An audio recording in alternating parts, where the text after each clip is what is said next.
आणि मी माझी गर्लफ्रेंडला पण अशीच छत्री गिफ्ट करणार आहे.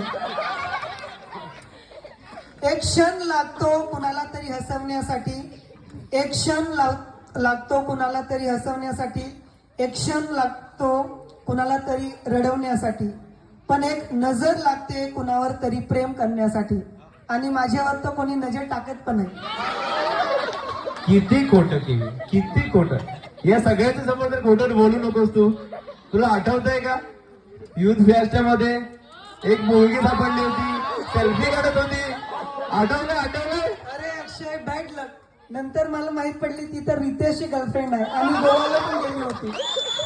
काय होणार आहे केविन तुझं, काय होणार? बॅड लक. पोपटलाल होणार आहे.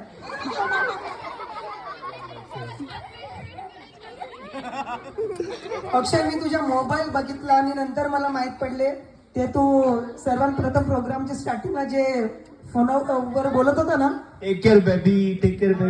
तो कोणी नव्हता, तो एकचा भाऊ होता. आणि तू पण माझ्यासारखाच आहे. तर आता आपण प्रोग्रामच्या एंडला पोहोचलो आहोत. आज रात्रीच्या कार्यक्रमाच्या शेवटी आम्ही पोहोचलो आहोत.